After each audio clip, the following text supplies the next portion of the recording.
जय श्री कृष्णा। मैं हूँ व्यास महाराज। मैं आज अपने गुरु भगवान गणेश, भगवान नर नारायण, देवी सरस्वती तथा व्यास देव जी के श्री चरणों में प्रणाम कर उनसे प्रार्थना करता हूँ कि मुझे धुंधकारी, गोकर्ण, आत्मदेव और धुंधली की कथा को कहने की सामर्थ्य प्रदान करें। हे देवों, आपकी इस कथा को कह के मेरी वाणी पवित्र हो जाए और मेरा जीवन भी सार्थक हो। मित्रों, आज के वीडियो को प्रारंभ करने से पहले मैं आपसे प्रार्थना करूंगा कि यदि आप इस चैनल पर पहली बार आए हैं तो कृपया से सब्सक्राइब भी करें और इसे लाइक करें और अपने मित्रों के साथ शेयर भी करें यदि आपको वीडियो अच्छा लगे तो। आज की हमारी कथा आत्मदेव की कथा है, धुंधकारी की कथा है। ये कथा आपने कई बार सुनी होगी। ये कथा हमें सोचने के लिए मजबूर कर देती है कि क्यों धुंधकारी पैदा होते हैं, क्यों घर घर में आज धुंधकारी पैदा हो रहे हैं। अभी 2 दिन पहले न्यूज़ चैनल पर खूब बातें उठ रही थी।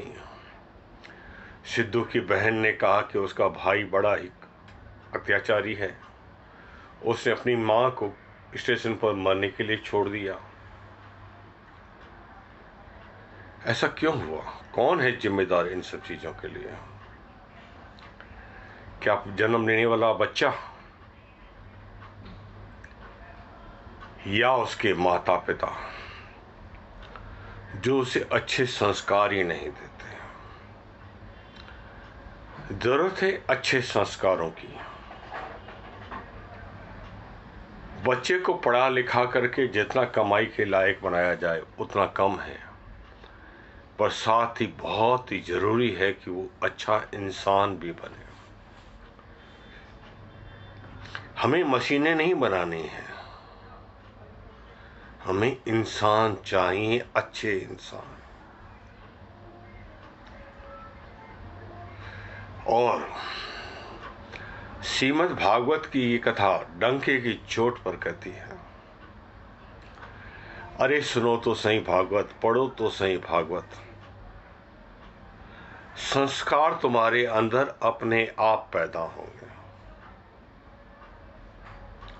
और तुम एक अच्छे इंसान बन सकोगे। कल का भारत आज के बच्चों पर निर्भर करता है, आज उन्हें कैसे संस्कार मिलते हैं उस पर निर्भर करता है। तो बहुत ही जरूरी और बहुत ही आवश्यक है इस कथा से इस शिक्षा को लेना। कहते हैं आत्मदेव नाम का एक ब्राह्मण था। भगवान की कृपा से धन धान्य से, आमदनी से सबसे संपन्न था। किसी प्रकार की चिंता, किसी प्रकार की तकलीफ जीवन में नहीं थी। पर तकलीफ थी तो एक ही बात की कि इसके कोई संतान नहीं होते थे और साथ ही इसने जो गाय पाल रखी थी उसके भी कोई संतान नहीं होते थे। ये जो पेड़ पौधा लगा देता वो भी थोड़े दिनों में सड़ जाता था।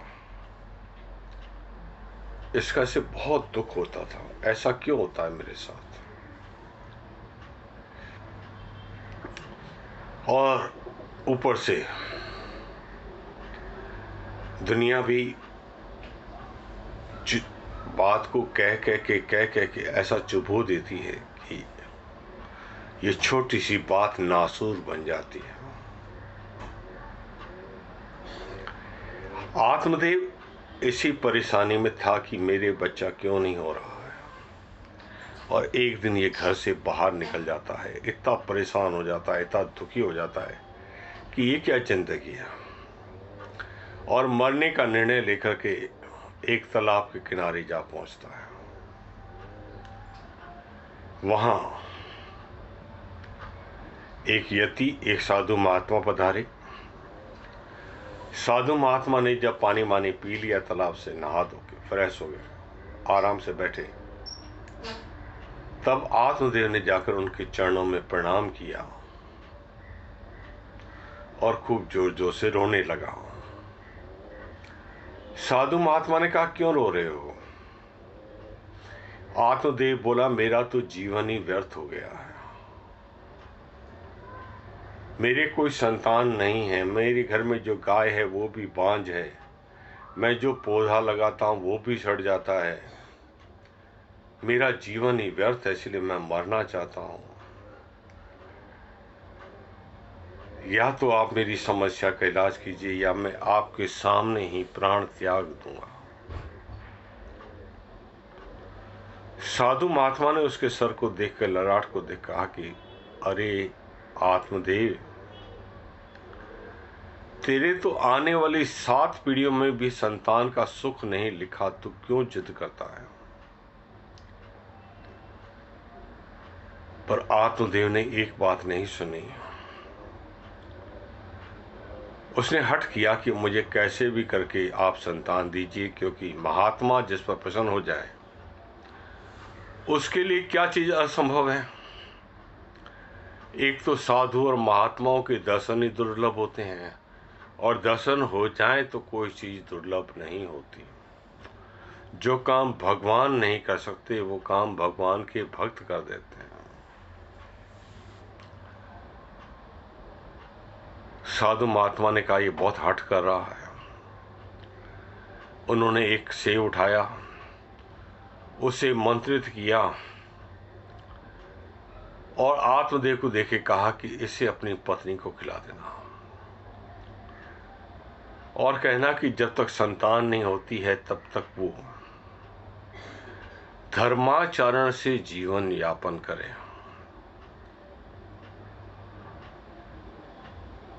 कोई अधर्म की बात मन में सोचे भी नहीं, एक टाइम पर एक जैसा ही भोजन करे, सादा खाना, उच्च विचार और अच्छे कार्य करें। इससे भगवान की कृपा से तुम्हें अति उत्तम पुत्र की प्राप्ति होगी। आत्मदेव इससे खुश हो गया और उसने सेब ला करके अपनी पत्नी को दिया और कहा कि ये नियम बताए हैं महात्मा जी ने, इसे पालन करना, इससे हमारे घर में अवश्य ही एक अच्छी संतान उत्पन्न होगी। आत्मदेव की पत्नी धुंधली कुटिल विचारों की औरत थी।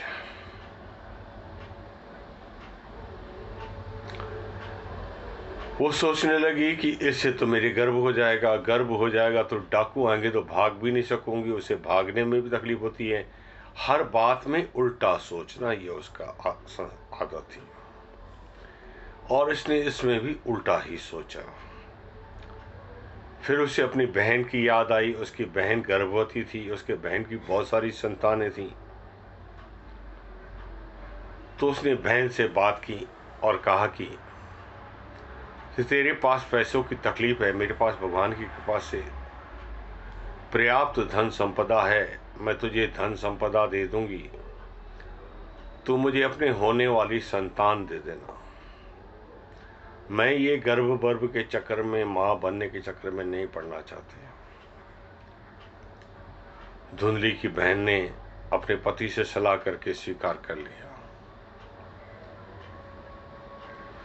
कि जब धुंधली की बहन को बच्चा होगा तो वो चुपचाप ला करके धुंधली को दे देगी, बदले में धुंधली उसे पर्याप्त धन देगी।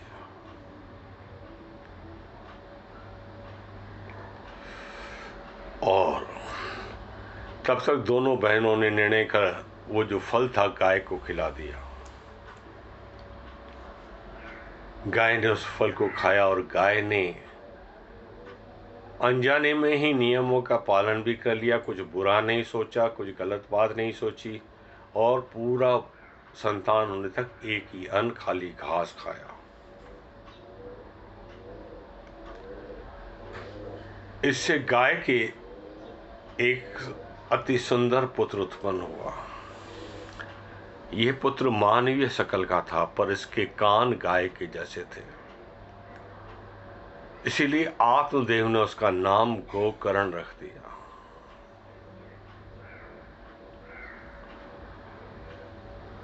कुछ ही दिनों में धुंधली की बहन भी अपने बच्चे को लाकर के धुंधली को दे गई।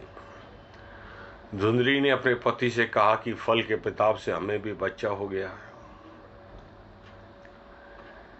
आत्मदेव इससे बड़ा खुश हुआ कि घर में 2-2 बच्चे हो गए,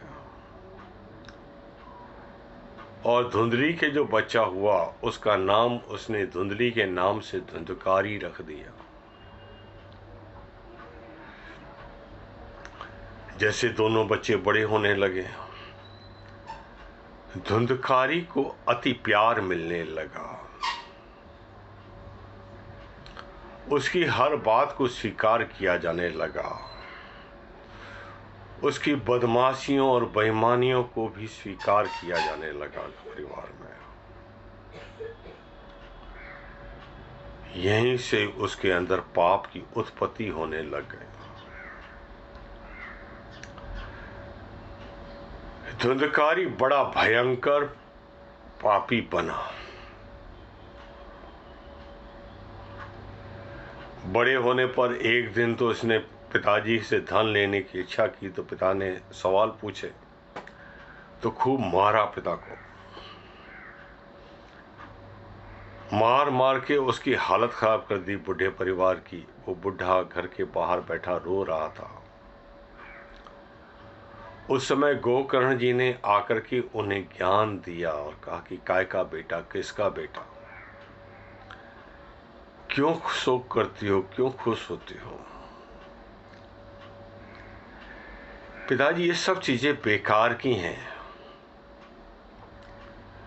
इंसान का सगा तो सिर्फ परमात्मा है। आत्मा का संबंध तो सिर्फ परमात्मा से होता है। इसे अपने कर्मों की सजा मान लो और वैराग्य के तलवार से गृहस्थी के सारे बंधनों को काट डालो, ईश्वर के शरणापन्न हो जाओ।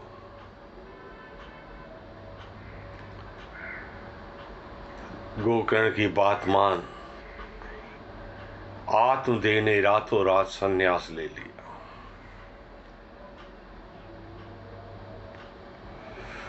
धुंधली भी धुंधकारी के अत्याचार सहती रही, पुत्र मोह में रही, पर एक दिन तो पुत्र ने हद कर दी, मां को भी खूब पीटा। इतना मारा कि वो बेचारी दुख से परेशान होकर के उसने कुएं में कूद करके आत्महत्या कर ली। धुंधकारी अब आजाद हो गया और आजादी ने उसकी उदंडता और बढ़ा दी। दुनिया भर के पाप करने लगा। कहीं भी चोरी करना, कहीं भी डाका डालना, किसी का भी मर्डर कर देना, किसी को भी मार डालना, किसी का भी धन लूट लेना, रेप करना, ये करना, वो करना, सारे पाप वो करता था। माने साक्षात पाप ही हो गया था वो। दूसरे शब्दों में कहूं तो वो एक साक्षात पाप हो गया था। और फिर एक दिन तो उसने हद कर दी। 5 वेश्याओं को लेकर के घर में आ गया और उनके साथ रहने लगा। पहले छोटी छोटी चोरियां करता था, अब 5-5 वेश्याओं का खर्चा भी बर्दाश्त करना था। एक दिन उसने राजमहल में चोरी कर दी। खूब सा राजा का सामान लेकर के घर में आ गया। वेश्याओं को जब मालूम पड़ा तो उन्होंने इस मन ही मन सोचा, अब राजा एक ने एक दिन से जरूर पकड़ेगा और पकड़ के दंड भी देगा। उस समय हमारा क्या होगा? ये मन में सोच करके उन वेश्याओं ने रात के समय सोए हुए धुंधकारी को रस्सियों से बांध दिया और उसके मुंह में जलते हुए अंगारे डाले, उसकी छाती पर अंगारे डाले, उसे कैसे भी करके तड़पा तड़पा के गला घोट के तड़पा तड़पा के मार डाला। फिर खड्डा खोद के वहीं घर में दफना भी दिया। मरने के उपरांत धुंधकारी महाप्रेत बना। इधर गोकर्ण जी पिताजी को शिक्षा देकर के खुद तीर्थ यात्रा के लिए चले गए। उन्हें जब भाई की मृत्यु का मालूम हुआ तो उन्होंने गया जी में अपने भाई धुंधकारी के लिए श्राद्ध भी किया और हर तरह से प्रार्थना भी की भाई की मुक्ति के लिए। तीर्थों की यात्रा करके थक के एक बार गोकर्ण जी वापस अपने गांव आए। रात का समय था, कहां सोएं, क्या करें। अपने ही घर में जाकर के रात के टाइम पे सो गए। गोकर्ण को आया देख करके धुंधकारी अलग अलग रूप धारण करके बार बार गोकर्ण के पास आने लगा, उसे डराने लगा। कभी शेर बन गया था, कभी इंद्र बन गया था, कभी हाथी बन गया था, कभी कुत्ता बन गया था, अलग अलग रूप दिखाने लगा। इससे गोकर्ण टस से मस भी नहीं हुआ, डरा भी नहीं, क्योंकि आत्मज्ञानी लोग ऐसी चीजों से नहीं डरते। उनके लिए भूत प्रेत पिशाच कोई बड़ी चीज नहीं होती। वो तो अपने आत्मा में ही रमण करते हैं। गोकर्ण इससे भी नहीं डरा। आखिर धुंधकारी ने मानवीय रूप धारण किया तो गोकर्ण ने कहा, अरे भाई तुम हो कौन, क्यों मुझे डराने की कोशिश कर रहे हो? तब धुंधकारी ने अपनी ओर इशारा करके कहा कि मैं कुछ बोल नहीं पा रहा हूं। तब गोकर्ण जी ने हाथ में पानी लेकर के मंत्रित करके उस पर जल छोड़ा। उस मंत्रित जल के बोलने पड़ने से धुंधकारी रोने लगा और बोलने लगा कि भाई मैं तुम्हारा भाई धुंधकारी हूं। मैंने दुनिया भर के बहुत सारे पाप किए और उन पापों के फलस्वरूप मुझे प्रेत योनि प्राप्त हुई है। इस योनि में बहुत दुखी हूं भाई, कुछ भी कर, मेरी मुक्ति के लिए कुछ तो कर। तेरे जैसा भाई पाकर के भी मैं मुक्त ना हूं तो कब मुक्त होऊंगा। माना कि मैं बहुत बुरा हूं, पर एक तो अच्छी बात है कि मेरे को तेरे जैसा भाई मिला है, यही मेरे लिए बहुत बड़ा पुण्य होगा। और तब गोकर्ण जी ने कहा कि धुंधकारी, मैंने तेरे लिए भाई गया जी में श्राद्ध किया, फिर भी तेरी मुक्ति नहीं हुई। तब धुंधकारी बोला, भाई सैकड़ों गया श्राद्ध कर लो, मेरे पाप इतने हैं, कहां तक मुझे मुक्ति मिलेगी उसमें। मेरे लिए तो कुछ और उपाय सोचो। गोकर्ण बड़ा परेशान, रात भर सो नहीं पाया, पर धुंधकारी से कहा, अब तुम अपने स्थान पर जाओ, मैं सुबह कुछ सोच करके निर्णय लूंगा और तुम्हारी मुक्ति का कोई उपाय जरूर करूंगा। दूसरे दिन गोकर्ण जी ने ब्राह्मणों को, ऋषियों को, सबको बुलाया और सबसे सलाह की, पर कोई भी इसका सही उत्तर न दे सका। तब गोकर्ण जी ने अपने आत्मबल से सूर्य से ही सवाल पूछा कि धुंधकारी जैसे पापियों की मुक्ति का क्या उपाय है। तब सूर्य ने दूर से ही कहा, श्रीमद् भागवत महापुराण का सप्ताह पारायण करो। इस पाठ को सुनने से, इस कथा को सुनने से धुंधकारी की अवश्य मुक्ति होगी। सबने कहा यही उत्तम उपाय है, यही करो। तो वहीं गोकर्ण जी ने श्रीमद् भागवत के सप्ताह का कथा का आयोजन किया।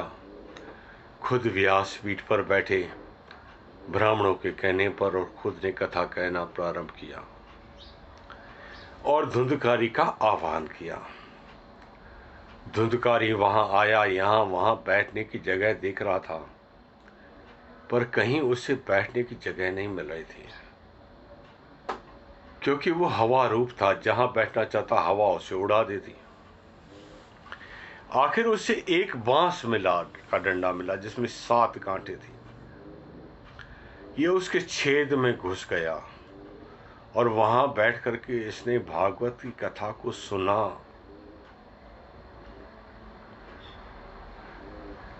बड़ा चमत्कार हुआ। कथा का जब पहले दिन विश्राम हुआ तो बड़ी जोर से आवाज आई और उस बांस की एक गांठ टूट गई। इसी प्रकार से दूसरे दिन दूसरी, तीसरे दिन तीसरी, चौथे दिन चौथी, 7वें दिन 7 गांठें टूट गईं और उसमें से एक देव पुरुष बाहर निकला। उसकी सुंदरता का कहीं अंत नहीं था। वो सभी संपन्न साधनों से संपन्न होकर के गोकर्ण जी के सामने हाथ जोड़ के खड़ा हो गया। भाई, ये कथा बड़ी पावन है। ये कैसे कैसे पापों से मुक्ति दे देती है। मुझे तो विश्वास ही नहीं था कि मेरी भी मुक्ति हो सकती है। भाई, अब मैं सभी पापों से छूट गया हूं। ईश्वर ने मुझे सभी पापों से मुक्त कर दिया है।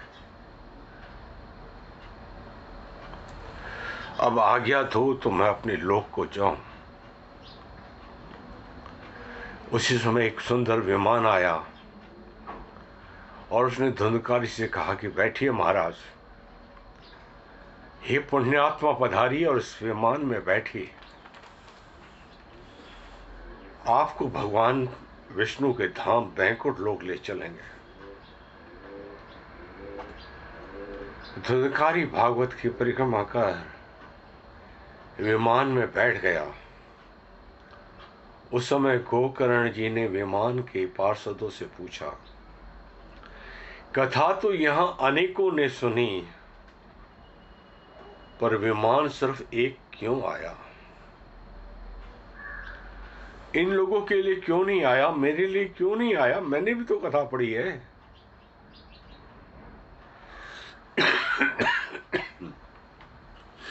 खाली धुंधकारी पर ही भगवान का प्यार क्यों?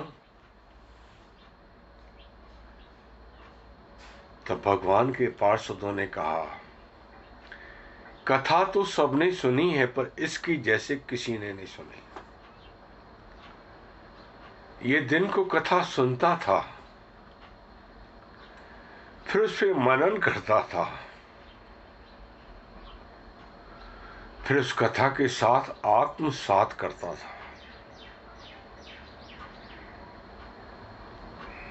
इसलिए ये अति शीघ्र विष्णु रूप को प्राप्त कर गया।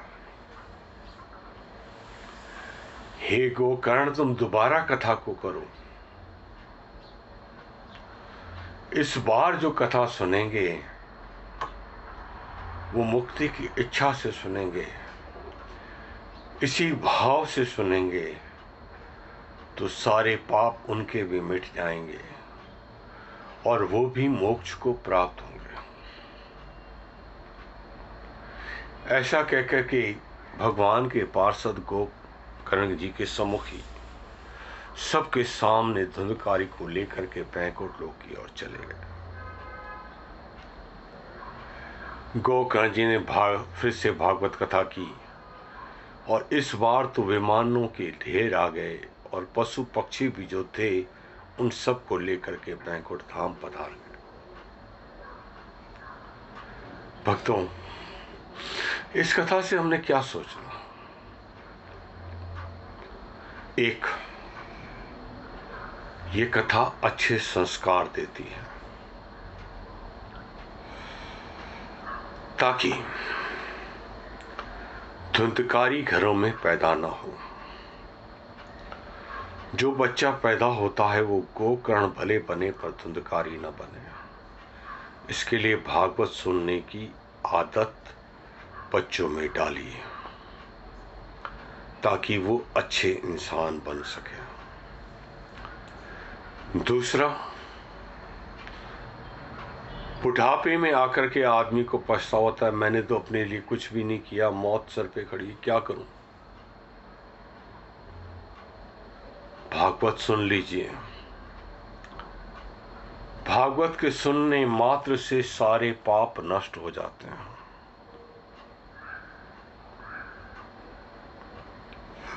तीसरा, जिंदगी में बहुत परेशानियां आ जाती हैं।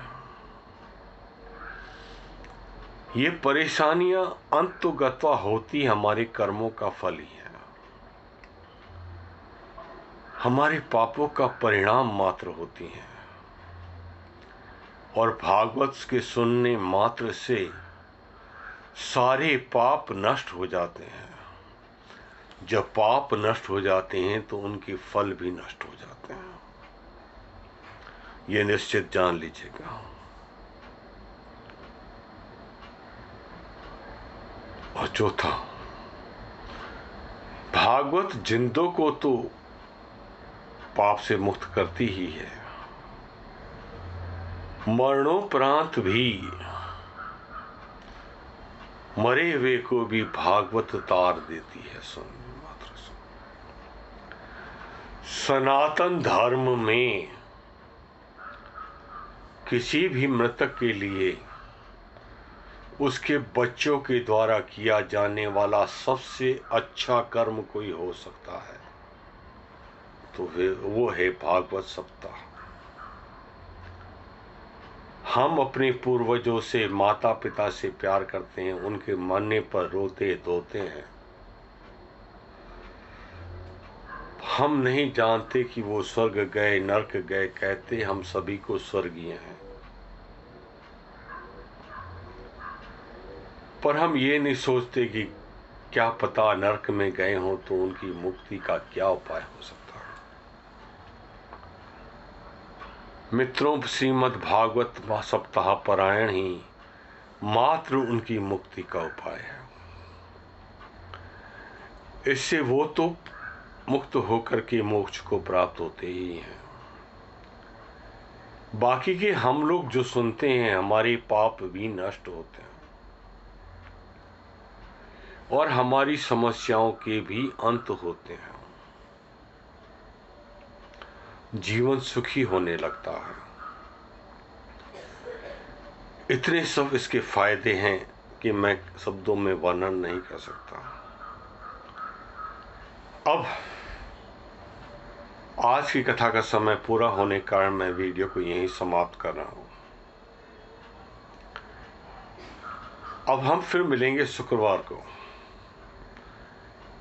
एक नए विषय के साथ। तब तक के लिए मुझे आज्ञा दीजिए। जय माता दी, जय श्री कृष्ण, जय झूलेलाल।